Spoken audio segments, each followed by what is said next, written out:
LinkedIn News. How loved and supported do you feel right now?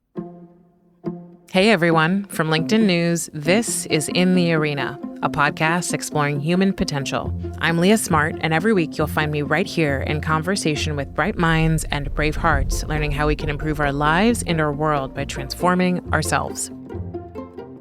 So in a few minutes, you're going to hear from Shasta Nelson. Shasta is an expert in friendship and intimacy, and I think it's urgent that we talk about the epidemic of loneliness and one of its antidotes, friendship. And that's exactly what she's doing. Shasta has research and over 15 years experience working with people and figuring out how to define and get more out of their friendships. We don't learn this stuff, but it is so important. She told me things I'd never thought about that made it clear why I gravitated toward certain people and away from others, and made me think a bit differently about the role of social media in building meaningful relationships. So here's Shasta on how to think about your friends.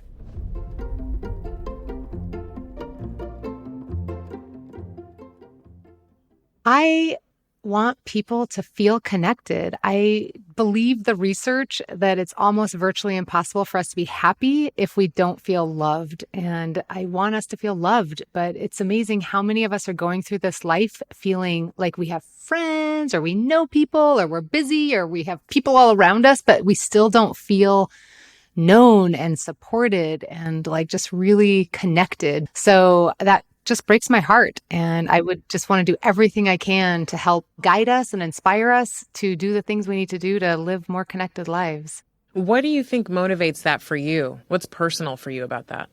I used to be a life coach and I used to be a pastor. And in both of those roles, I watched people try so hard to succeed and be successful in different ways. And I just kept watching the inability to do that if they didn't feel connected. Like the power of relationship to be a tool, or I often call it like the gym, like it's the place where we go to do our biggest personal growth, what we're here to do in the world. And I just see the correlation so much. But when I was coaching people, person after person, like they're amazing people making big decisions. And it was amazing to hear one person, I would ask her, who else are you talking about this with? And what are they saying? Well, I don't really want to talk about this with anybody like at work because nobody else really understands. And well, I went through a divorce a year ago and all my friendships are kind of up in the air. Like, well, I moved a year or two ago and I just really don't feel like it was just person after person after person. And I was like, these are amazing individuals who anybody would be so lucky to call a friend and they don't have anybody they're confiding in. And it just kind of came from a place of this is a harder area and we're not talking about the research. Over 60% of us feel a desire for deeper friendships and feel lonely. And so now we name it. But back then when I was working on it, I was like, people aren't talking about this. They're talking about romantic relationships and parent-child relationships. And yet to a person, I'm having a really hard time finding somebody who is benefiting in the way they should be from their relationship. So that's been everything I've been devoting my life to. Amazing. What have you learned? So much. I learned that we're really scared of loneliness. We believe that it means if I'm lonely, it means I have no friends, or that it means I'm lonely, that I'm not likable, And so we have all these fears. And the truth of the matter is some of the most popular people who have the most friends, who are busy all the time and who are so likable and has great personalities are some of the loneliest people. So this has nothing to do with those stereotypes. It has to do with how you answer the question, how loved and supported do you feel right now? Like on a scale of 1 to 10, with 10 being the most fulfilled, the most satisfied. And it's really important that all of us take a personal assessment every so often and just say, there's no shame in it. Let's just be honest and say, where's my number right now? Where's my gas gauge on my sense of feeling connected? And what can I then do to raise that number up a little bit higher? So I've just really learned that we have a hard time talking about loneliness. I've learned that loneliness, for most of us, it's not because we don't know enough people. For most of us, it's because we don't feel close enough to a few. It's not for lack of interaction. It's for lack of intimacy that most of us are lonely. A lot of us are scared. We want it and we're scared of rejection. We're scared we don't have enough energy for it. Are we lovable enough? Am I too logical? I hear that one. Or am I too weird? Whatever the word is that we have this fear around. And so it's interesting how we can simultaneously crave somebody who knows us and loves us. And at the very same time, put up so many walls that we don't want anyone to really see us and know us and get close enough to us. So those are a few things off the top of my head. I love that you say it's not for lack of interaction, it's for lack of intimacy. So what I'm hearing is, number one, we have a stigma around loneliness, but it's actually okay and entirely normal to be lonely. I know there's a bunch of research that's been done around how much time we spend with our phones and thinking that we're actually making connection when we're not. Although I will say, it sounds like Marco Polo, you actually are keeping connection. I would say there's a lot of ways we can use social media to help us feeling connected, but it's how we do it for sure. Yeah. Yeah, it's okay for me to feel lonely. The best thing I can do is take stock of how loved and supported I feel right now. I mean, today I'd say I'm probably like 8 or 9, so I feel very good about it, and I feel very satisfied, I should say. If I'm lower, well, I've been lower. We've all been lower. Yeah. So what do we do when we're not where we want to be? Yeah. So let me just say, I loved how you're normalizing loneliness, and this might help a little bit more to that. But loneliness is the same thing as our body telling us we're hungry for food. It's the same thing as our body telling us we're thirsty for water. It's the same thing when we yawn, it's our body sending us a message that we need sleep. So when we feel lonely, it's our body sending us a message that we are made for more love and connection, that we're hungering for more support in our lives right now. And so it absolutely is normal. And in fact, when it comes to eating, a nutritionist would tell you, don't eat until you're hungry, right? So it's not like we're trying to avoid hunger. It's not that hunger is bad. What's bad about hunger is if you don't have access to food or you don't eat the food when you have it.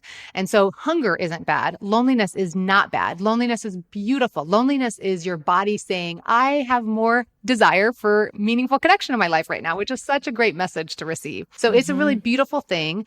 And when we feel it, the next question then is, okay, so how do I get that need met? Where the question comes is when we start feeling that loneliness, rather than denying it or shaming ourselves or feeling all these awful things, the question is, what kind of support am I hungry for right now? And so start being curious about it. For some of us, it might be very clear, I don't have any good friends. I need to actually start having a plan for putting relationships in place. For some of us, it's because we've moved to a new area and we feel disconnected. We don't feel like we belong yet. We don't feel like we have roots or we know people. And it's okay. But for some of us, it's confusing. For some of us, we're like, wow, I have friends. Why am I feeling this loneliness? And it might be, am I feeling disconnected from a certain person? Would reaching out to a certain person help? Is there a certain part of our lives that's feeling lonely? It gets kind of interesting. For some people, they can have really great friends. And I remember one of my girlfriends back in the day when she was the first one to get pregnant and have a baby. And I didn't have one and her other friends didn't have one. And it wasn't that she didn't have good friends, but she was lonely for other women who understood the experience she was having, which I think is so beautiful. For some of us, we get diagnosed with something and we're we can have great friends, or we go through a crisis, but we're but I would love to talk to other people who get this side of me. And so sometimes we're lonely for a shared commonality. So we want to just start being really curious, what is my loneliness? Because the strategy for how we get that loneliness met will look different for every single one of us based on if we can name what that loneliness is. Because for somebody who moved to a new area and wants to make new friends, what they need to do to get their loneliness needs met will look very different than what somebody who's been diagnosed with cancer and has great friends, but is feeling kind of disconnected and unsupported and lonely, right? So the strategy will be completely different if we can't quite begin to name what would move me up to a 10. Who are the people that I already know? What are the experiences I want to be having? What are the conversations I want to be having? What do I need right now? What am I lonely for that I wish I could have right now? And the more we can ask ourselves these reflection questions and kind of start getting clearer, then we can put a strategy in place. Yeah, I also love that you're a coach. I'm also a coach. And so I love that you use a lot of questions that are what? The what questions, the open-ended. I'm here for that. So first, though, before we go any deeper into the strategies, the other thing that you called out, which I was going to ask, is you study mostly friendship, frientimacy, right? And I think there's also this assumption that if you're in a relationship or you live with your partner or you have a husband, wife, whatever, significant other, or you have kids, there's no way you should be lonely. And so I think sometimes we look at it as a deficiency because it's well, everyone's here with me. What's wrong? You're saying that's absolutely not the case. Absolutely. In fact, we can be incredibly lonely and be married. And some of the moms and parents are some of the loneliest people. I mean, they're so busy caring and loving on so many others. It's so interesting. I talk to people who are in customer service positions, or there's some professions where they are talking to people all day long. They're just out there in the helping profession, coaches and therapists and nurses and all these people who are out there all day long. And they come home and they go, I can't be lonely. I'm exhausted by people. I'm peopled out. I just want to shut the door and take a bath. And I'm it can can be simultaneously true that you're peopled out and still lonely, because you can be out there helping see everybody else and give to everyone else, but that still doesn't mean you came home feeling seen and known and loved and supported yourself. And so, yeah, it's not a deficiency. What we want to do is get better at noticing it in our body and saying, do I have all the support I need right now? Do all the parts of me that want to be seen and known feel seen and known to the right people right now? Am I getting the connection that is meaningful to my life? And some of the most loving, giving, serving, busy, popular, networked people, it can be harder to see, but those are some of the loneliest people. I love that you've sort of turned this idea of loneliness into an investigation. So as soon as you asked the question, what am I lonely for? I was like, oh, what if we just considered, loneliness often feels like this shadow, this thing that's going to envelope you. I remember a couple years ago, it was during lockdown, during COVID in New York City, I stayed and I was feeling lonely. I'd had one of my closest friends' husbands had passed away, and that was harder on me than I thought it would be. And I just felt this loneliness, and I lived alone, and I was like, what's wrong with me? And so it felt much more like a shadow and like a thing that was going to swallow me, where like, as I hear you say, what am I lonely for? That feels like a light bulb. I'm like, oh, this turns the whole thing into an investigation, not into a judgment. And so if you can turn it into an investigation, I'm all for like turning yourself into a bit of an experiment. Then you get distance from the fear about the thing. Yes, I love that, Leah. I love that. Yeah. And so if you think about the scale of 1 to 10 and you say, okay, how satisfied do I feel with my connection? And your number was like an 8 or 9, which is so beautiful. And so the question for you would be like today, like, so if you feel lonely in a moment, it might be like, who do I want to call right now? Like, what experience do I want to have right now? Am I wanting to go celebrate and have drinks with a friend? Or am I wanting to have a conversation? Or am I just wanting to feel connected to myself and journal? Like, what would leave me feeling connected right now? But for somebody else who's like a 2 or a 3, it's a great question to just be like, what's one thing that would help me feel more connected? Like, what's one thing? And so it's baby steps, right? We're not asking anyone to go from a 2 to a 10, but it's always wherever we're at on that scale is like, what is something I can do? Like, what am I craving right now? It's kind of like when you're hungry, like the next question is like, you're opening the door of the fridge and you're like, okay, what do I have? What are my options? And like, some of us have no options and we have to like strategize how to get to the grocery store, get food delivered. And others of us have tons of options and it's overwhelming. But what we have to do next is like, okay, I'm hungry for connection. What do I have to work with right now? And what can I do to get this need met in as quickly of way as possible? And we can't get a best friend overnight, but we can certainly try to figure out what can we start doing in little bite-sized moments today that would help us if that's what we're craving as a best friend. Then it's like, okay, so I need to start doing something today to start putting the little building blocks in place for that. And so we need to have a vision. Like, what does a 10 look like to you? And start being able to move toward that for each of us. Well, and you said this was crazy and I didn't realize it. It takes 200 hours with someone to feel like they're your bestie. Crazy, isn't it? That's insane. I mean, I was doing the math with one of the producers and I'm like, wait a minute. If the average friend hangout is like 2 hours, maybe 3, especially as you get older, it's like we have 80 million things happening. I'm like, how many times? He was like, that's like 300 times. And so we're doing that going, whoa, that's a lot of years. Yes, that's the research done by Dr. Jeffrey Hall. And the good news is we can start feeling like we're friends between 40 to 60 hours. But yeah, we self-report that when we think of like our tried and true, the people we feel the closest, most intimate with, that's 200 hours. And this is why friendship felt easier when we were kids. I'm convinced of it. It's not because friendship was actually without drama and that it was easier. It was that we had consistent time together. One slumber party and you're logging 12, 16 hours, a couple days at school, doing summer camp together, you're logging the hours. I talk to women all the time, or men, who go and it's like, they'll have lunch and they'll be like, yeah, she was nice. It was okay. And then it's like, we're going to do it again. And it's like 2 months later, they have another lunch. It's like they're logging like 1 hour every 2 months. And I'm like, there's no momentum. There's no juice. This is never going to feel close, And so we just don't lock in the time and the momentum. Yeah. It's like you're hungry for consistency a lot of times. Because, I have friends that I feel like, oh, at this age, given our stage, given the way work goes for most of us, I definitely haven't seen 200 hours of them. Does 200 hours count with phone time or is it only face-to-face? It is all scoring kind of differently. I would absolutely argue that you can bond with anybody in any form. So I really do think the phone time can help. It is limited. Obviously, we're not creating new memories together to put into our mind to help us feel closer.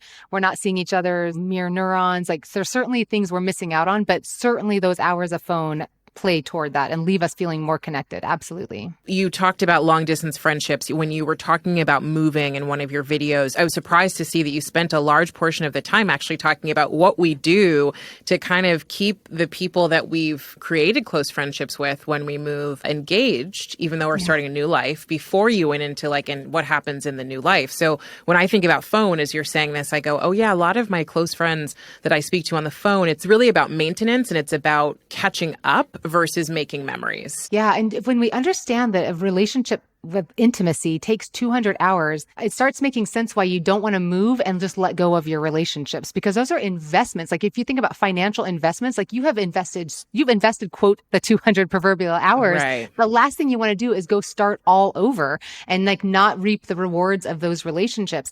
And even if you are going to go start all over, you realize the ramping up time is going to take you days, months, weeks, years to actually feel close to people in the same way. And so you absolutely want to stay connected to your people as much as you possibly can. And I am a very big proponent of long distance relationships. I love them. They are some of the easiest relationships to maintain, but I do it with incredible consistency. And you're mentioning that because that consistency, what you were talking about, the difference between updating each other versus going through life together, those are two very different experiences. And so that if we talk once a month, we're updating on what happened in the last month. But on Marco Polo with my girlfriends, we're talking every single day on what's going on. I can tell you what they're all doing this very weekend. They know what I'm going through. I feel very supported. But because the consistency is there, it means our vulnerability is more consistent. So we actually are not just updating, we're actually in real time going through life with each other. So for those of us who talk to somebody daily or weekly, we are much more likely to feel supported and feel connected because we have a sense that they know what I'm doing and I know what they're doing. And so it leaves us feeling closer. You kind of start getting too much more infrequent than that, and those relationships start becoming more catch-ups, and that can still be 2-hour important. dump. Yeah, it's still important, but it's you can understand why people walk away from a lunch and they'll be like, well, I mean, it was okay, but it wasn't super meaningful. And then we're less likely to do it again. And I always liken it to the gym. If you go to the gym once a month, you're probably not going to see that many results and feel that impressed by it. You're not going to be like, that's working.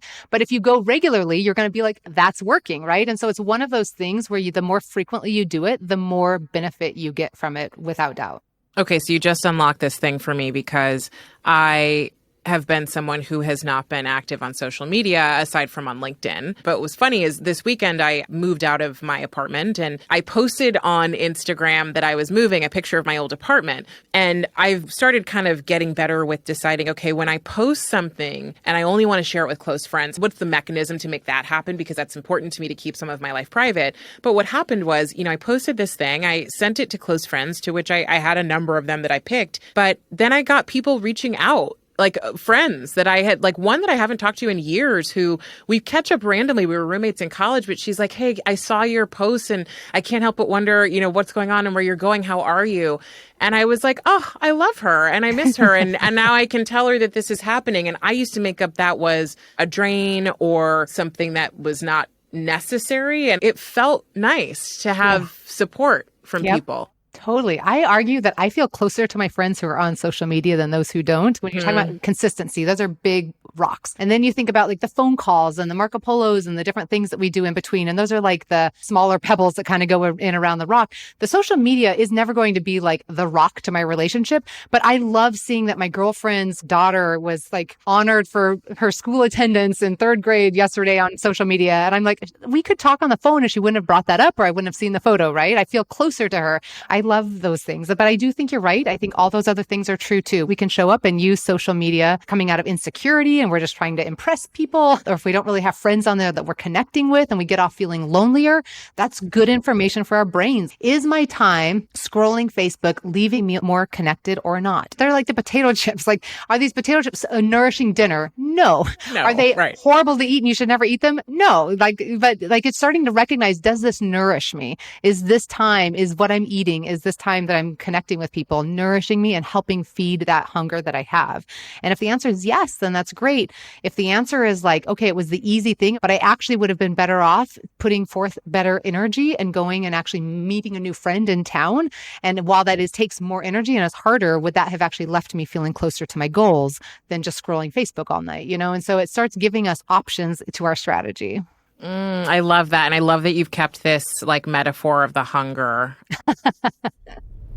We're going to take a quick break. When we get back, Shasta will give you the 3 requirements of all relationships that you can use to figure out what you need more of, less of, or if it's time to move on.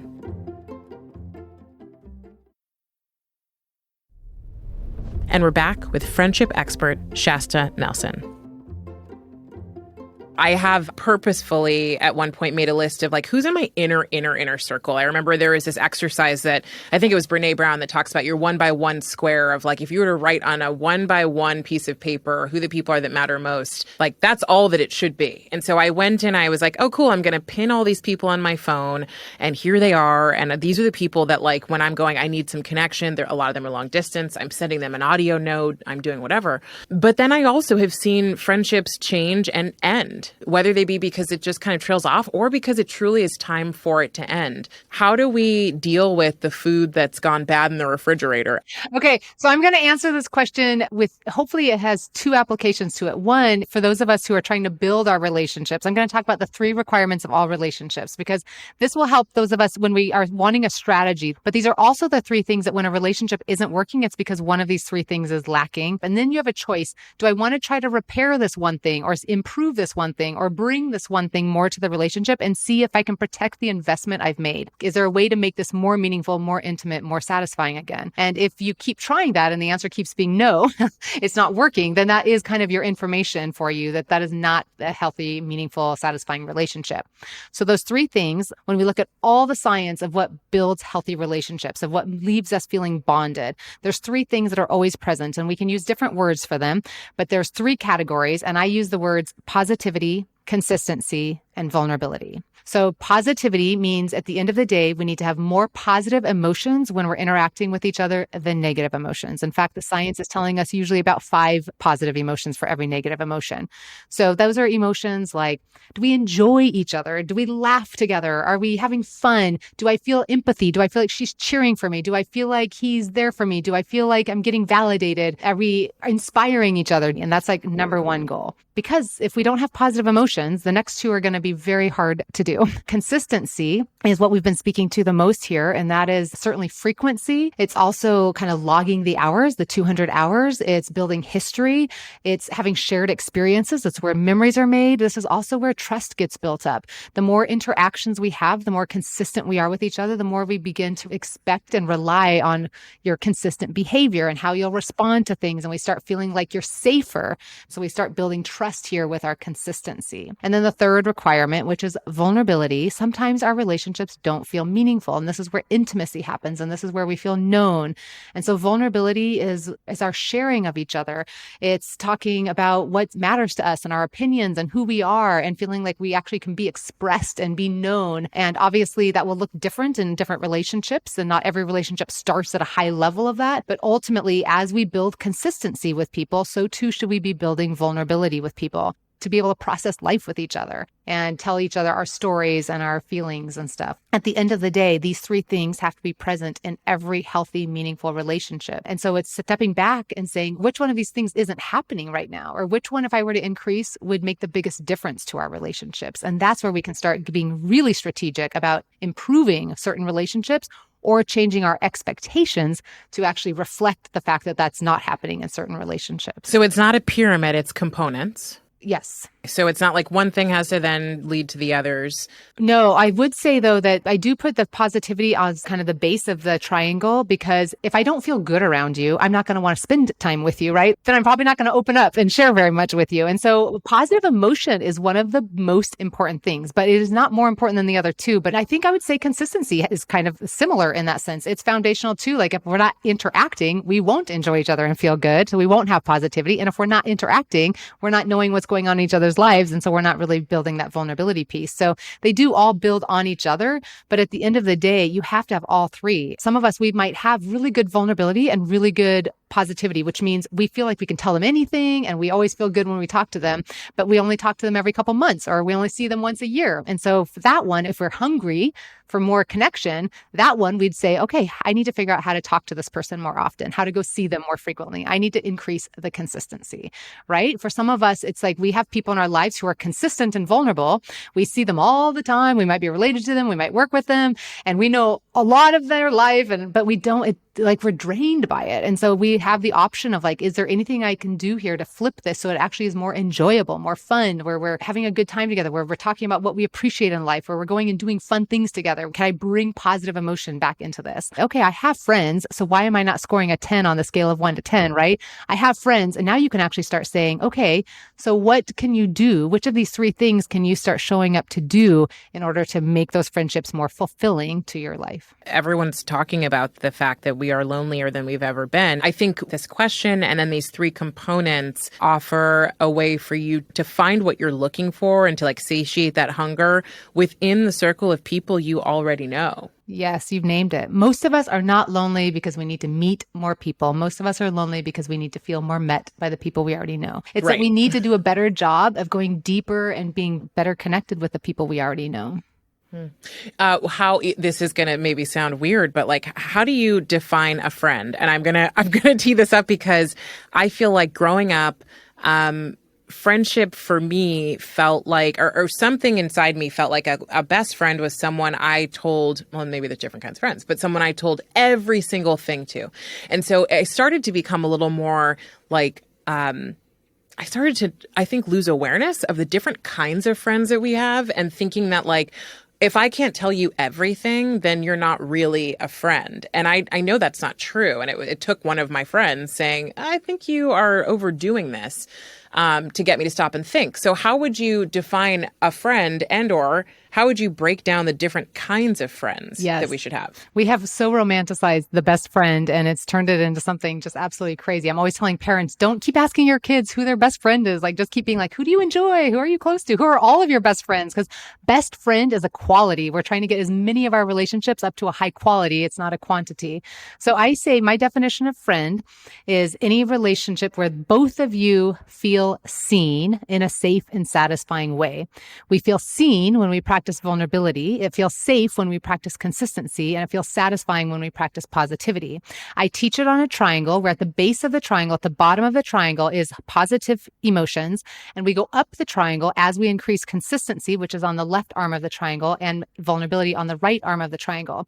And most of us, so our relationships only go up as we practice these 3 things. So I don't get to meet you and love you as much as I love you and go, I want her to be my best friend. I don't get to just place you at the top of my triangle. We only get there by practicing high levels of consistency, vulnerability, and positivity over time. And so most of us have a whole bunch of relationships on the bottom of the triangle. Science is showing that we can store about 150 relationships in our head. And so we have all these relationships in our lives that we have information around. We would call them friends. They're people we're friendly with. We know their name. We know a lot of stuff about them. And what our goal is, most of us when we're lonely, it's because we're lonely for people at the top of the triangle. And so we don't need to keep meeting people and just plopping them in the triangle. We need to figure out how to move more people up the triangle. But obviously we're not trying to move everybody up the triangle. We can only be highly consistent and vulnerable and positive with a few. And so it's starting to recognize, to your point, there are different types of friends and there's absolutely different levels of relationship. And it's learning that, like, let's just say you get to the top, let's just put it as 10s, you get 10s and everything and you're at the top of the triangle. And some relationships that are all 8s, like that is really, really beautiful and can be super meaningful at this time of life. And I've had relationships that maybe drop down to the middle of the triangle for a certain season. And then something they decided to write a book and they reach out to me and I'm like, oh, I can help you with this. And suddenly we have this new thing and we're like talking again and we're interacting again. So relationships can ebb and flow and they can go up and down that triangle. And maybe this circles back around to your question when you were saying, when do relationships end? And I'm always kind of like, Is this a relationship you have to kick off your triangle, so to speak? Like, have they betrayed you or hurt you or done something where you're like, I don't want you in my life? Or is it just recognizing that this is a level 6 relationship and it's not super great and you're not going to keep investing a ton, but do you have to kick them off, or can you just change your expectations, bring the expectations down to match where the relationship level actually is? And you're saying, okay, so I need to do enough consistency and enough vulnerability to keep us feeling close, or do I want to decrease that a little bit even? And so we can start kind of decreasing and being more mindful, but we don't necessarily always have to have this big breakup or this big burn the bridge behind us kind of a thing. And so it starts giving us a lot more language to realize there's a lot of levels of friendship, and there's a lot of people who can ebb and flow in our lives. And there's people that I might move to be near that person and be closer again, or we might end up getting pregnant at the same time, or we might end up having something that kind of brings us back together. And so we don't have to like end everything or know everything, even to just appreciate the people who are there and have been there and that we've logged the 100, 200 hours with. And like, what can we do to just appreciate that? So what is the message? We've all been on both sides of friendships ending, where we've probably been the one that was like, ooh, this isn't working anymore. And they've been the one, just like we've all been broken up with someone else. What do you say to the people who are on the side of, I didn't have any control or say in this, but this person is ending the relationship, or it seems they are kicking down consistency? Yeah, I am of the opinion that if we have loved each other and been close and have kind of logged some of those hours together, it is always, always, always worth, in my opinion, it's always worth spending an awkward hour or two to try to repair the relationship or to ask questions or to better understand it. And I know a lot of us are conflict adverse. A lot of us are scared of rejection. Like, there's all kinds of stuffs that come up.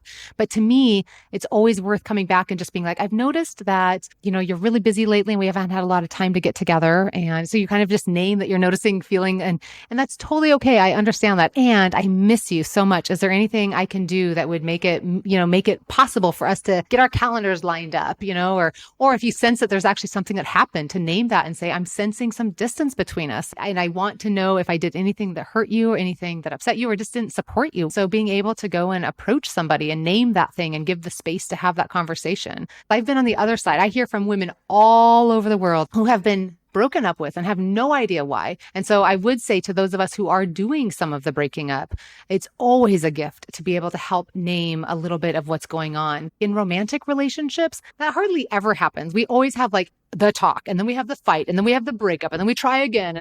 But by the time we've broken up, we kind of have a sense of what wasn't working. And yet in our friendships, we don't give each other that gift. We don't have the talk. We don't have the breakup. We don't try again. We don't repair. We don't say, I need this. And so nobody's growing. People are feeling worse about themselves, and it's not building strong muscles in us for learning how to have honest conversations. It is a skill I would be an advocate for us learning how to name a little bit better. You just made me think of, that's like, oftentimes we feel like if we're not comfortable in a relationship or comfortable with the way someone is with us, I think there's a thin line. Assuming all respect and all that is given, if the person's not quote unquote loyal by standing beside whatever we say, then we don't like that friendship. Like, I've seen that happen. And in my mind, I go, and in my heart, I go, I know that most of the people who show up in our lives are there to teach us something. And oftentimes it's those uncomfortable experiences that are the most powerful opportunities for growth. So it's not that the person's a bad friend or not loyal. They're there for all the right reasons. It's just uncomfortable. Yeah, I love that. I love that. Switching the metaphor, when it comes to our physical health, we understand that we go to the quote gym, whatever gym looks like to each of us, to sweat. We actually understand that we're tearing our muscles in order to make it stronger. So we understand on a physical health level that it's on the other side of exertion that we experience physical health. And the same is true of our social health. And I feel like as soon as it gets a little awkward, we want to pull away. We want to label them toxic. We want to say they're bad for me. It's like your social health is on the other side of some social sweat. And like, you get it when it comes to your physical health. So the same is true for your social health. Like, lean in, my friend, lean in. So I love your philosophy. I'm right there with you. Your social health is on the other side of your social sweat. I'm with that. Yeah. What's been the most surprising thing you've learned about friendship? How much we want it and are so scared to go after it. I mean, I just coach and talk to so many people, and even I speak in conferences and organizations all around the world. And every single time somebody raises their hand and says, but what about being vulnerable and how we can get hurt? Or what about the past things that have hurt me and I'm scared to trust people? And like, they are just as scared of rejection. And we're all scared of not belonging. And I've turned for myself to walk into every room, and instead of letting the fear of, do I belong? I just try to see everybody else as like, they're asking the same question. Like, what can I do to go up and like help them feel like they belong? Every single person in that room wishes they could have a meaningful connection and feel liked and feel seen. One of the things that I often teach is I feel like when we're insecure, we go into impress mode. I do the things to try to impress people, but nobody's ever walked away having been impressed and feeling closer to somebody. Like that just kind of distances them from me, And so learning, like, I think it's easy for all of us to go into networking events feeling like we need to impress. And really what everyone in that room is trying to do is just feel connected. So let's just go straight to the connecting and like the accepting of each other, and try to get out of that impress mode, which comes out of insecurity sometimes. I can't not say this, but the idea of impress or connect feels binary, but I think it actually, these things do come together and it's complicated. I think as a woman of color, but as anybody who's in a marginalized group, you're often entering circles where no one else either looks like you, thinks like you, is oriented the way you are. And so you're immediately trying to impress in order to feel like you're enough. And then you can connect. And so I think there is like there's a big obstacle that feels like I have to do this in order to then just get to the point where people want to listen. But then guess what happens? Sometimes you might overdo it. And to your point, I've maybe left people impressed, but not connected. I so appreciate you bringing that up. And I think that's true for a lot of people. And I think because we are so judgmental, we're all walking around being so judgmental that we kind of are like, well, prove to me that you're worth my time to get to know, right? And so when we think, and our brains, unfortunately, little animal brains are like trying to size each other up to be like, is this somebody that's worth my time? And the irony is we all are. Yeah, exactly. And I just have to throw a little bit of statistics out there and just say 70% of our happiness comes down to our relationships. And so you think about everything else you say you want in life, everything you think will make you happy, that vacation, that weight size, all the things, they add up to less than 30%. At the end of the day, it's virtually impossible to be happy, which is what you want, if you don't feel connected. So is it scary? Is it sweaty? Yes. But like, you want to be happy, so it's worth it. If you want to be happy and healthy, there is nothing you can invest in more deeply than your relationships that will lead to bigger results. And that I can promise. Oh, I love that. All right, I've got 3 statements to have you complete. Better humans are connected. Better work is connected. That's not fair, but okay, fine. And a better world has, if you say connection. Connections. Fine. Okay, agree. This is a big enough topic that we can let it be. Connected, connections. Done. Shasta, thank you so much for coming. This was great. I could talk to you even more about all the things, but thank you so much. Thank you for the good work you're doing. So inspirational. And I love all the ways you're inspiring everybody to do personal growth for all the things. It's beautiful. I love your philosophy. That was Shasta Nelson, expert on friendships and healthy relationships. One big thing before we go, I honestly want you to feel hopeful about the way you can approach friendship, about the fact that there is no perfect recipe for finding friends, that even if you have them and aren't getting everything you want out of your relationship, that there's possibility to get even more. I hope that you're feeling seen, whether you're living in a new place, whether things are feeling stale or not satisfying in your current relationships. Maybe because you're a new parent, you're feeling seen for feeling lonely, or just that you're feeling seen as being someone who has shoulded yourself about friendships, what they should look like, feel like, who they should be with. Ultimately, I want you to figure out what you're hungry for, what you need, and take it a day at a time. I always think back to what my acupuncturist used to tell me when I was going through a tough time. Whether it was lonely or heartbroken or frustrated or challenged, whatever it was, she said, you will feel differently in 30 days. And at first, it just sounded too simple, but I started marking time by saying, okay, it's been 30 days, do I feel differently? And every time I did. So if you're falling into any of those buckets of the feelings about friendship that all of us have, just know progress is progress no matter what, and it will feel different in 30 days. If this conversation has you thinking about how to have better friendships, share it with someone you know who might be looking for stronger connections too. Maybe making connection with them. And help other people like you find our show by leaving us a rating before you go. Even better, Write a one-sentence review telling me what your top takeaway was from this episode. And as always, you can find me on LinkedIn writing about human potential and meaningful living. In the Arena is a production of LinkedIn News. The show is produced by Alexis Ramdow and Rafa Fariha. Asaf Gidron makes sure we sound good in the studio. Joe DeGiorgi mixed our show. Enrique Montalvo is the executive producer of LinkedIn Editorial Productions. Dave Pond is head of news production. Courtney Coop is head of LinkedIn Original Audio and Video. Dan Roth is the editor-in-chief of LinkedIn. And I'm Leah Smart. Thanks for coming with me, as always, and I'll see you next week.